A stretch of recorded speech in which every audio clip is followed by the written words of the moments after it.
Folks, so I will start, I will introduce me. There you go. And this is called The Curve of Her.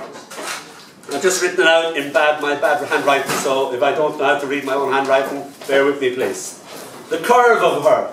With no tie beside my thigh, I am poor indeed.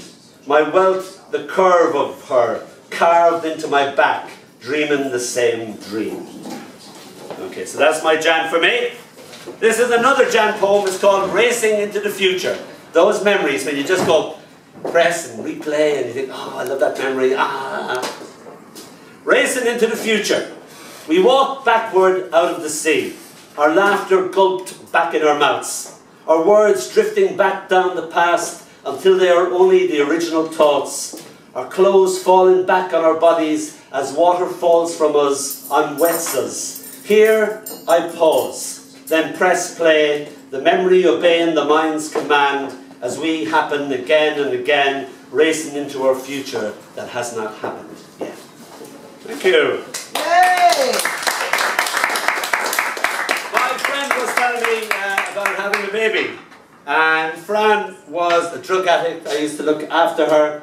She was a professional suicidist. She was obviously alive enough to be able to tell me all about it. And she was always very angry that some people came along and saved her in the nick of time. But Fran wanted to die very badly. She said the only purpose of being alive was to die. And she wanted to die so badly, and she did a very good job of attempting to do so. And she wanted to die, and then she got pregnant. And then all of a sudden, she had a little girl. She didn't want to die, and that's when the cancer struck her, and the cancer said, die. And now she was going to die.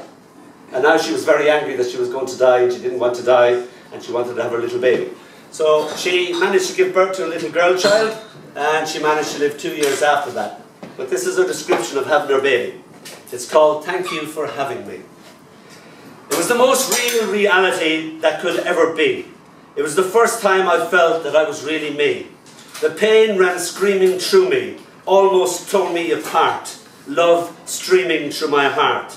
The head crowned, and with a strangulator plop, you popped out. The oldest, oddest, youngest looking creature I had ever seen, as if angry at being born, looking upon me as if to say, what the... And I loved you so much. Right, I shall end this section with a poem about licenses. Now, if you hear me pronounce the word licenses, who am I talking about, Mel Jones? Who do you know that's Welsh and's got a funny moustache and has a poem called Licenses? Yes, our friend Mr. Alan Thomas. Yeah, Thomas Alan Wolfson. So we have a friend, and he's wrote a very funny poem, surreal poem, about licenses in Wales and all the things you have to do to actually get a license. And we had a Welsh friend come up, and she said, it's not funny at all, it's real. That's the way you have to do it in Wales. And you have to get, in Wales and England actually, you have to have a license to walk a pig.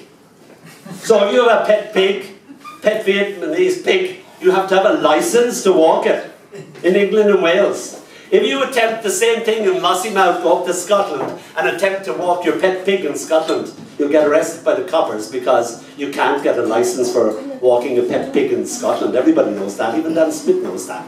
Alright, Dan Smith knows the hard way by attempting. Welsh, I saw knew about the license to a pig anyway. So, you do not walk a pig in Scotland. So, Jan's friend, and when I say Jan's friend, I mean Jan's old friend, her school day friend, Margaret. And Jan and Margaret hadn't met for 50 years. 50 years is a hell of a lifetime to be separated from a childhood friend. So they got back together, and they just became school friends again, and they talked and they talked and they talked.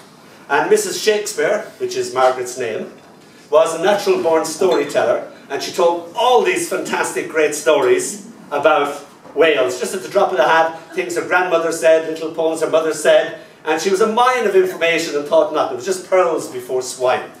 And she did tell one story, because when she heard Alan do his poem, she said, oh yes, that's the way it is. You have to have a license for everything in Wales. So this is about pigs and licenses. Murray, do you know anything about licenses? Nothing whatever. No, pigs?